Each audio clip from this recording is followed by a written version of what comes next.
A Cincinnati priest accused of inappropriately texting a boy. The new details our I-team uncovered about his influence in the archdiocese and why some considered him a rising star in the church.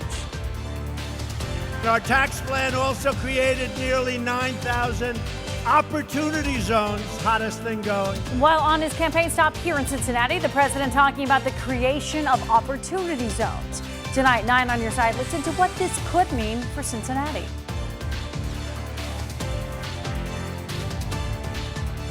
And cashing in on the sales tax holiday, consumer reporter John Matteries has a look at the items that you can stock up on. 9 on your side starts now. New information tonight about the Cincinnati priest suspended from St. Ignatius for violating the Archdiocese decree on child protection. Hello and thank you for joining us. I'm Kristen Hartman. And I'm Tanya O'Rourke. Craig McKee is off tonight. Parishioners say Father Jeffrey Drew was placed on leave for allegedly sending inappropriate text messages to a boy. Chief investigative reporter Craig Cheatham reports Father Drew has served as a trusted advisor to the bishop. Within 2 years of becoming a priest, Father Jeffrey Drew became an advisor to the bishop. Drew became pastor of St. Ignatius of Loyola Church last year, overseeing the largest school in the archdiocese. Now he's on administrative leave following allegations Drew sent inappropriate text messages to a boy in his parish. Anytime they go to the extraordinary action of suspending or removing a priest or anybody in their employment, it means that there's a serious concern. Dan Frondorf is the leader of the Cincinnati chapter of the Survivors Network of Those Abused by Priests. Frondorf says one of the most disturbing parts of the story is a letter written to parents by the St. Ignatius principal, who said the school had not been told Drew was under monitoring for his behavior as a pastor of St. Maximilian Kolb, where he served for 9 years before transferring to St. Ignatius. If nobody at the church knew to keep an eye on him, who was keeping the eye on him? So apparently under monitoring means he's on a list, but it doesn't mean that there's any affirmative monitoring that's really keeping kids safe. The Archbishop says Drew will receive treatment, but will not return to St. Ignatius. In his role as a consultor in the Archdiocese, Drew provided advice on issues relating to management of the Archdiocese.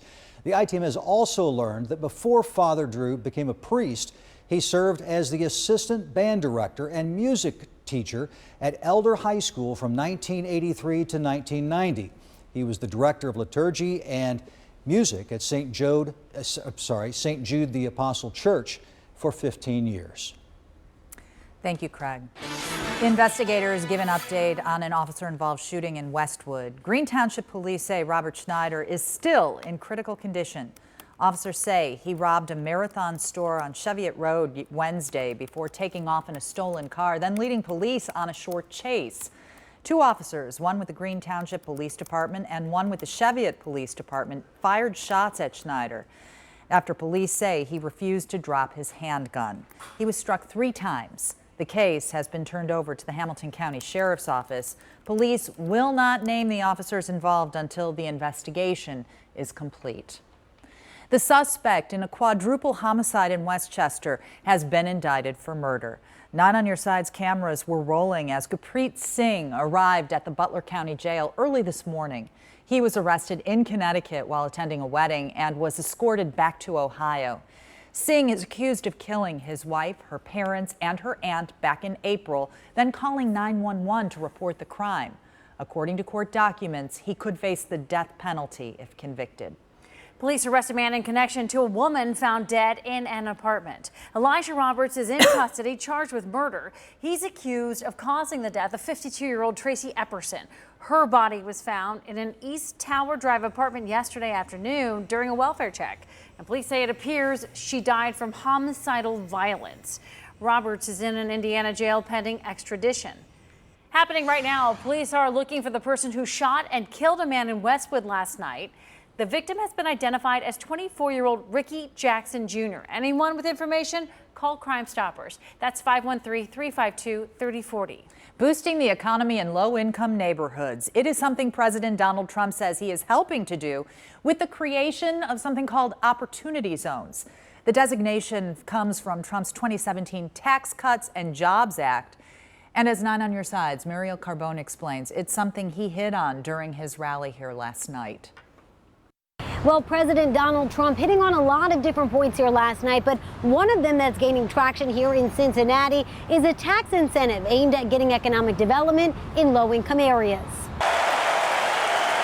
To a crowd of cheering people, the president touting this. And our tax plan also created nearly 9,000 opportunity zones, hottest thing going. In the state of Ohio, there are more than 300 opportunity zones, with 30 right here in Hamilton County. Providing massive new incentives for investment and job creation in distressed communities. The designation is based on census tracts, and the goal is to incentivize investment in low-income areas by providing a tax break. These are really working out incredibly well. The potential impact remains to be seen. Donnie Warner is an attorney with Calfee, Halter & Griswold and specializes in real estate. We know the intent of the program, and we know that people are making the investments. He says companies are investing in opportunity zones, and right now the biggest projects are real estate projects, with businesses hopefully to follow. In the form of mixed-use developments or hotel developments. 4th Street downtown is an opportunity zone, as is the West End neighborhood and Madisonville. And although Warner says companies are taking advantage of the program, he says it's still too early to tell what impact it'll actually have. Until some of these projects are up and running and the neighborhoods are experiencing the benefits, we really won't know the magnitude of the project. And Senator Rob Portman, a big advocate for opportunity zones as well. In fact, just in June, he held a roundtable with local chamber leaders here to discuss that opportunity. Reporting from U.S. Bank Arena, Mariel Carbone, 9 on Your Side. Mariel, thank you. The Kentucky man who was arrested outside President Trump's rally last night was in court today. Dallas Frazier is charged with assault. This stems from an incident caught on cell phone video. You're looking at it right now. This was outside U.S. Bank Arena. Police say the victim in that attack was treated at an emergency room. The judge has set this bond at $10,000. Police tell us this was the only incident they are aware of from yesterday's rally. Parents have been waiting all summer for this weekend. Today was the start of Ohio's sales tax holiday on school supplies. Consumer reporter John Matarese went shopping at Target today to see what's selling, what's not, and how much you can actually save. John? I'm here at the Oakley Target store where they're expecting a very busy weekend as parents and students come in to stock up on all those school supplies tax-free. The rush is on. Moms and kids from around Ohio, even other states, are shopping tax-free for 3 days. Love it. We live in Kentucky, but we're going to shop in Ohio. We found Jennifer Norman getting an early start and saving more than $25 in taxes. It is really helpful to not pay the taxes. It helps with the teacher budget. Target's back-to-school section was wall-to-wall, with moms and kids grabbing tax-free merchandise, from glue to notebooks to clothing. Through Sunday, you won't have to pay sales tax on clothing under $75 and school supplies under $20. That meant the laptop section was quiet, but the basics were flying off the shelves. Krista Clemens' tip: shop in the morning when shelves are full. I come first thing. It's getting more crowded now, but it's not been too bad.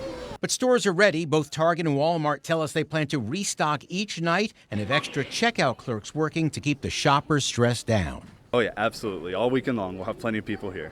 A lot of people don't realize you can also shop online for school supplies this tax holiday weekend. Just make sure the web retailer is not adding tax to your purchase.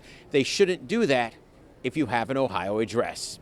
Reporting in Oakley, John Matarese, 9 on Your Side. Well, an 11-year-old boy is making a difference in the lives of rescue dogs.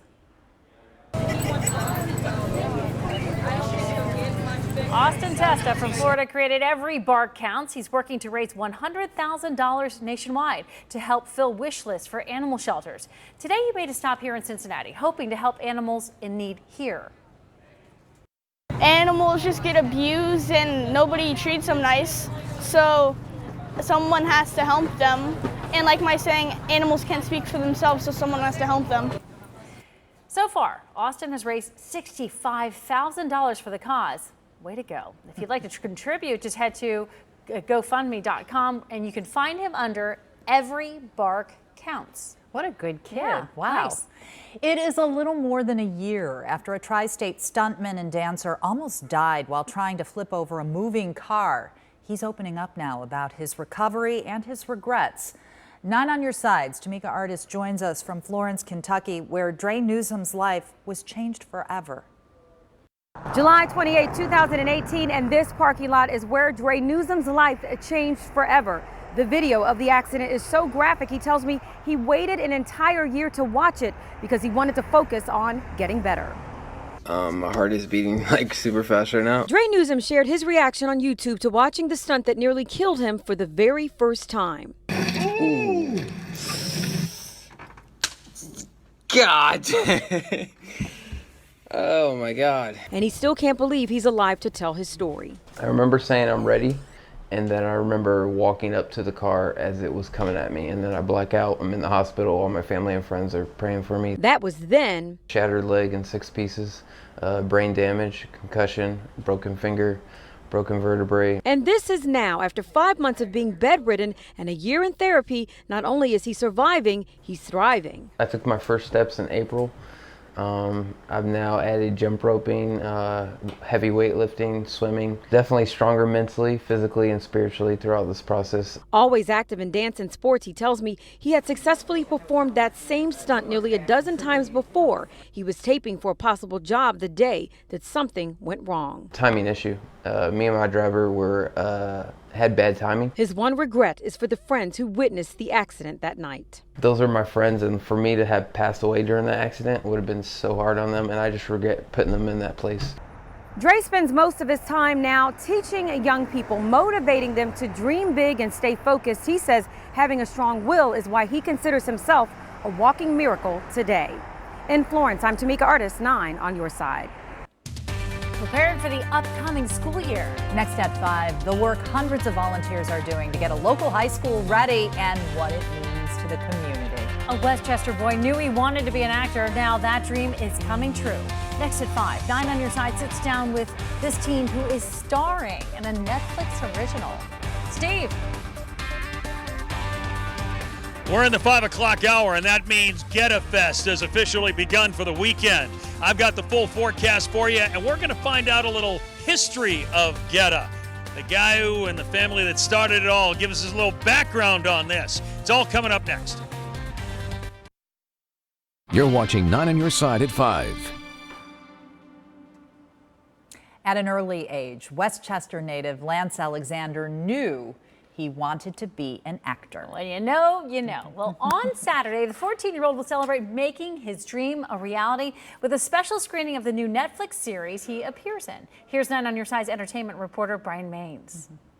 I was just watching TV one day, and I was just like, you know what, I could do that. Lance Alexander's mother, Dr. Angela Mathis, wasn't so sure when her son shared his dreams of stardom with her 4 years ago. When, first of all, he posed the idea of being on TV, I found it laughable because I'm like, in this family, we go to college.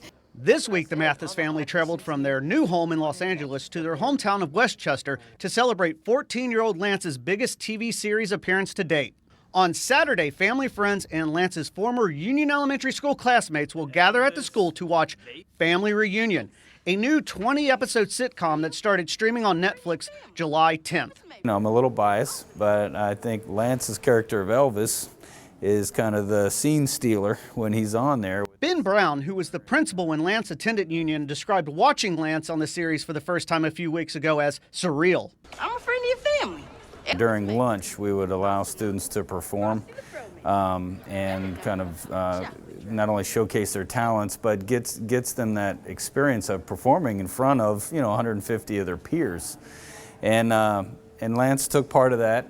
When Brown learned Lance's family wanted to return to the school to screen the series with old friends, it touches my heart, number one, because when you do this job, you really try to do it in an authentic way that makes meaningful connections with families. Angela Mathis said it was her son's earnest response after she doubted him that actually led her to fully embrace his Hollywood dreams. Out the mouths of babes, Mom, you've always taught us we can pray for anything that we want.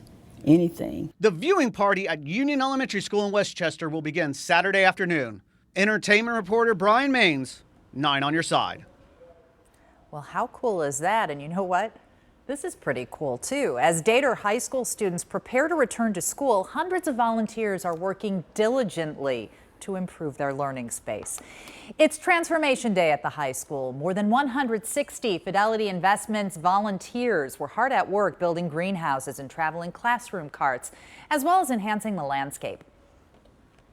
What we want to do is give the students at Dater a really physical, tangible reminder that they matter, that they're important to us, and that we're invested in their success. It means a lot that someone really cares about our students. This right here is priceless. This is not the first year for the project. In the past, volunteers have created the outdoor classroom garden space. They've also painted the interior of the school and a custom mural in the gym. Absolutely fantastic that they're working to make all those students feel so welcome, and time to go back to school is it's kind of a bummer, so it's nice to feel good. You got to get off to a good start. You do. And that's what they're ensuring. Now, talking about getting off to a good start, our weekend is getting off to a great start weather-wise, and there's plenty of fun things going on around the tri-state. Yeah, and we have one of them, including Gleer's Geta Fest in Newport, and that's where we find Chief Meteorologist Steve Raleigh. Steve, how's it going out there?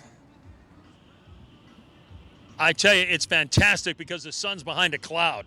You notice we're not just baked in the sunlight. It feels pretty good, huh, Dan? Feels good. Feels real good. Yeah. The guy affectionately known as the Geta Guy. I call him the King of Geta, but he likes to be known as the Geta Guy. Dan, nice to join. Nice to Thank you. join us. Thank Appreciate it. Listen, I got to get one question off right off the top because I've always wondered, how did Geta actually get started?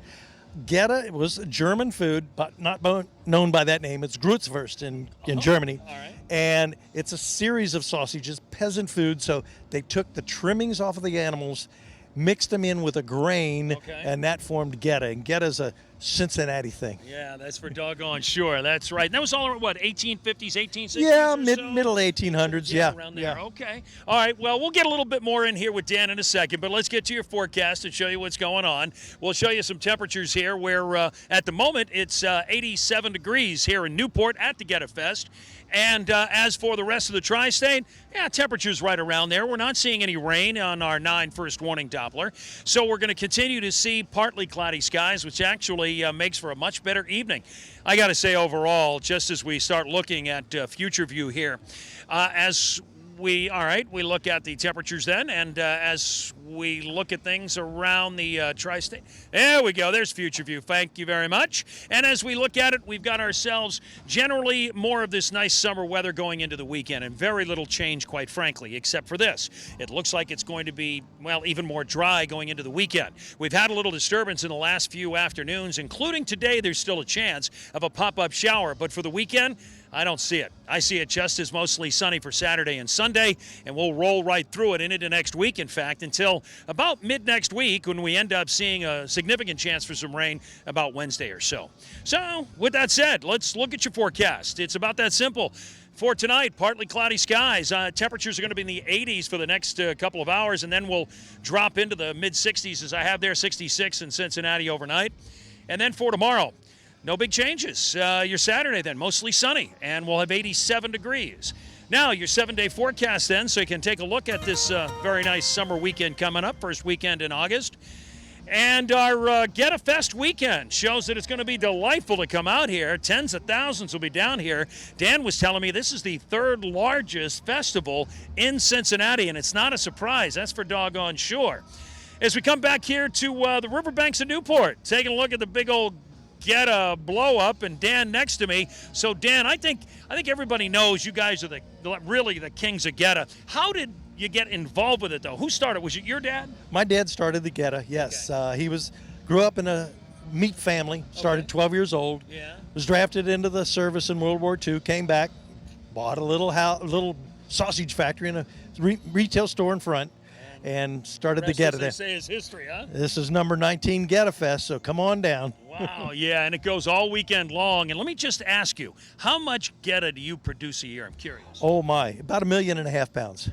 1.5 million. What do you do a day then? Well, today we made 5,600 pounds. Jeez, old Pete, now that's putting out some Geta. That's some Geta. That's some Yeah, Geta. that's some Yeah, that's some Geta. Dan, thanks very much. 5,600 pounds. Gosh, I'm pretty sure Andy and I can put that much away maybe tonight. I don't know. Well, I've got it here ready for you. Ready to go, It's right? here, Okay, so we're ready to go. All right, guys, we'll see you later on. That's a lot of Geta. We eat 1.5 million pounds of Geta. I might be responsible for a good chunk of that, by the way. It's true. Well, it's good, right? I like Geta. Yeah, I grew up here. There you have to. All right, a school prank ends with a teacher in the hospital. Tonight at 5:30, we have new video that shows Columbus police responding to a school after students threw bananas and more at a teacher.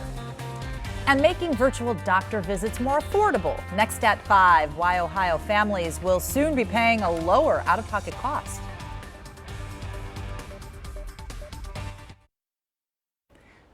Families in Ohio can visit the doctor from a phone or laptop at a lower out-of-pocket cost. This is because private insurance companies are now required to cover visits under Ohio law.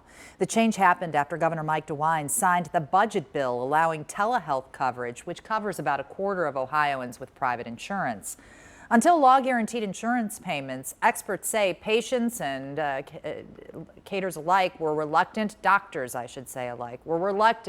to try it out. On average, a telehealth visit is about $80. One less thing for them to worry about is whether or not this will be paid for. We're trying to cut off the distance. We're trying to increase the convenience. Payment and cost to them is absolutely a really important step. Doctors say this method makes it possible for doctors to see more patients per day, and it makes it easier to see folks who need more frequent checkups. Still ahead tonight, if you are hoping for a payout from the Equifax breach, consumer reporter John Matarese might have some bad news for you. Plus, a few real ways to find a good airline deal. The Covington Fire Department says it has outgrown this fire station in West Covington. Coming up on 9 on Your Side, the city's plans to build a brand new station to replace it.